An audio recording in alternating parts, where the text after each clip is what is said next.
ವೀಕ್ಷಕರೇ ನಮಸ್ಕಾರ. ನಾನು ನಿಮ್ಮ ನಾಗರಾಜ್ ಚೋಳೂರು, ಪ್ರಖ್ಯಾತ ಜ್ಯೋತಿಷಿ, ವಾಸ್ತು ಹಾಗೂ ಸಂಖ್ಯಾಶಾಸ್ತ್ರಜ್ಞರು ಮಾತನಾಡ್ತಾ ಇರ್ತಕ್ಕಂಥದ್ದು.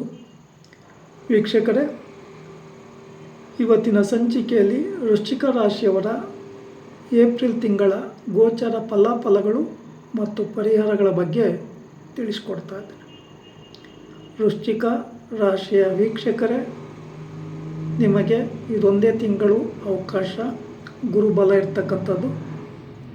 ಕೆಲವೊಂದು ಹೊಸ ವ್ಯಾಪಾರ ವ್ಯವಹಾರ ಅಥವಾ ವಿವಾಹಾದಿ ಶುಭ ಕಾರ್ಯಗಳನ್ನು ಮಾಡಿಕೊಳ್ಳಿಕ್ಕೆ, ವಾಹನ ತೆಗೆದುಕೊಳ್ಳಿಕ್ಕೆ, ಮನೆ ಸೈಟು ತೆಗೆದುಕೊಳ್ಳಿಕ್ಕೆ ಅಥವಾ ಮನೆ ಕಟ್ಟೋದನ್ನು ಪ್ರಾರಂಭ ಮಾಡೋದಕ್ಕೆ ಈ ಸಮಯ ಉತ್ತಮವಾಗಿ ಇರ್ತದೆ. ಸರಿಯಾದ ರೀತಿಯಲ್ಲಿ ಸದ್ಬಳಕೆಯನ್ನು ಮಾಡ್ಕೊಂಬೋದು ಭಾಳ ಉತ್ತಮ. ಆದರೆ ಅರ್ಧ ಪಂಚಮ ಶನಿ ದೋಷ ನಿಮಗೆ ಈ ತಿಂಗಳು ಕಳೆದು ಪಂಚಮ ಶನಿ ದೋಷ ಪ್ರಾರಂಭ ಆಗ್ತದೆ.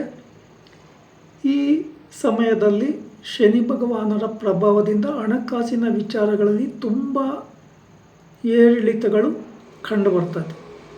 ನೀವು ಅಂದುಕೊಂಡಂಥ ಯಾವುದೇ ದೊಡ್ಡ ಮಟ್ಟದ ಕೆಲಸ ಕಾರ್ಯಗಳಿಗೆ ಹಣಕಾಸಿನ ಅಡಚಣೆ ಉಂಟಾಗುವ ಸಾಧ್ಯತೆಗಳು ಹೆಚ್ಚಾಗಿ ಇರೋದರಿಂದ ತಪ್ಪದೆ ಶನಿ ಭಗವಾನರ ದೋಷಕ್ಕೆ ಪರಿಹಾರಗಳನ್ನು ಮಾಡ್ಕೊಂಬೋದು ಭಾಳ ಉತ್ತಮ.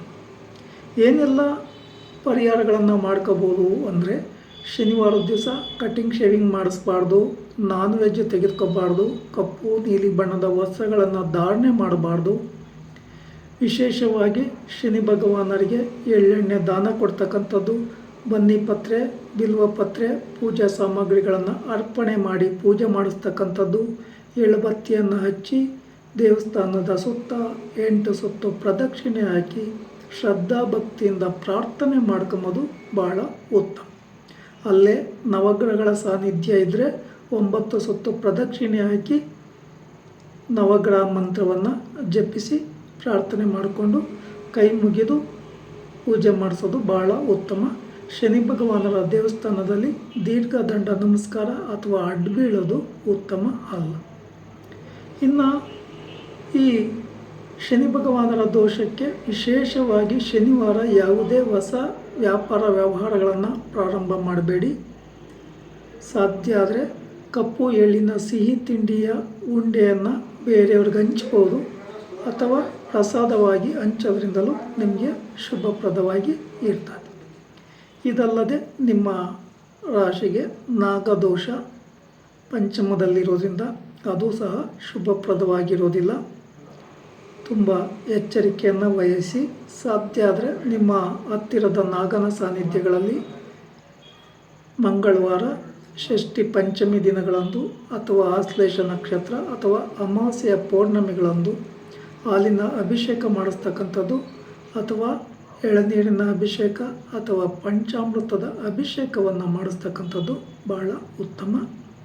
ಅಥವಾ ಶ್ರೀ ಕ್ಷೇತ್ರ ಕುಕ್ಕೆ ಸುಬ್ರಹ್ಮಣ್ಯದಲ್ಲಿ ಸರ್ಪ ಸಂಸ್ಕಾರ ಶಾಂತಿ ಹೋಮ, ಆಶ್ಲೇಷ ಬಲಿ, ನಾಗ ಪ್ರತಿಷ್ಠೆಯನ್ನು ಮಾಡಿಸ್ತಕ್ಕಂಥದ್ದು ಭಾಳ ಉತ್ತಮವಾಗಿ ಇರ್ತದೆ. ಹಾಗೆ ನೀವು ವ್ಯಾಪಾರ ವ್ಯವಹಾರ ಮಾಡಿಸ್ತಕ್ಕಂಥ ಒಂದು ಸ್ಥಳದಲ್ಲಿ ಅಥವಾ ಆಸ್ತಿ ವಿಚಾರ ಆಗಿರ್ಬೋದು ಅಥವಾ ಪೊಲೀಸ್ ಕೇಸ್, ಕೋರ್ಟ್ ಕೇಸ್ ಇತ್ಯಾದಿ ವಿಚಾರಗಳು ನಿಮ್ಮಂತೆ ಆಗಲಿಕ್ಕೆ ಕಷ್ಟ ಸಾಧ್ಯ ಆಗುತ್ತೆ ಅಥವಾ ನಿಮಗೆ ಸಮಸ್ಯೆಯನ್ನು ಉಂಟು ಮಾಡುವ ಸಾಧ್ಯತೆಗಳಿರೋದ್ರಿಂದ ಈ ವಿಚಾರಗಳಲ್ಲಿ ದುಡುಕಿನ ನಿರ್ಧಾರಗಳನ್ನು ತೆಗೆದುಕೊಂಡು ತೊಂದರೆ ತಂದ್ಕೋಬೇಡಿ. ಸಾಧ್ಯ ಆದರೆ ಸುಬ್ರಹ್ಮಣ್ಯ ದೇವರಿಗೆ ಮಂಗಳವಾರಗಳಂದು ದೇವಸ್ಥಾನಗಳಲ್ಲಿ ಪೂಜೆ ಕೊಡ್ತಕ್ಕಂಥದ್ದು ಭಾಳ ಉತ್ತಮ. ಹಾಗೆ ವಿಶೇಷವಾಗಿ ಹಣಕಾಸಿಗೆ ಸಂಬಂಧಿಸಿದ ವಿಚಾರ ಅಥವಾ ದೂರ ಪ್ರಯಾಣ ಹೋಗ್ತಕ್ಕಂಥ ಒಂದು ಸಮಯ ಸಂದರ್ಭ ಬಂದರೆ ಪ್ರಯಾಣ ಕಾಲದಲ್ಲಿ ತುಂಬ ಎಚ್ಚರಿಕೆಯನ್ನು ವಹಿಸಿ. ವಾಹನ ಅಪಘಾತ ಅಥವಾ ಹಣಕಾಸು ನಷ್ಟ ಅಥವಾ ನಿಮ್ಮ ಅಮೂಲ್ಯ ಒಡವೆಗಳು ಮಿಸ್ಗೈಡ್ ಆಗುವ ಸಾಧ್ಯತೆಗಳಿರೋದ್ರಿಂದ ತುಂಬ ಹೆಚ್ಚಿನ ಎಚ್ಚರಿಕೆ ವಹಿಸಿ ಈ ಬಗ್ಗೆ ಎಚ್ಚರಿಕೆಯಿಂದ ಇರೋದು ಭಾಳ ಒಳ್ಳೆಯದು.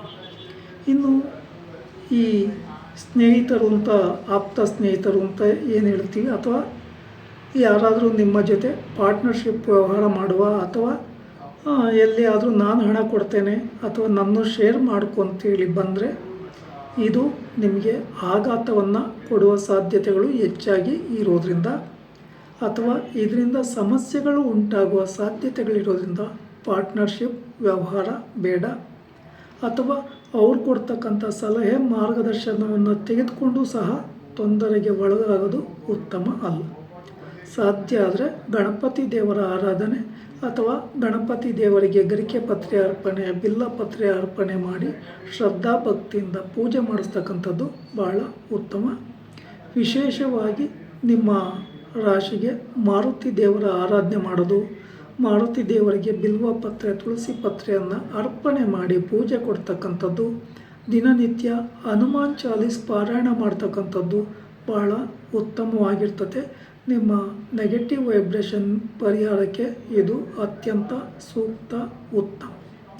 ಮತ್ತೊಮ್ಮೆ ಹೇಳ್ತೀನಿ, ಯಾವುದೇ ವಿಚಾರಗಳಲ್ಲಿ ದುಡುಕಿನ ನಿರ್ಧಾರ ತೆಗೆದುಕೊಳ್ಳಬೇಡಿ.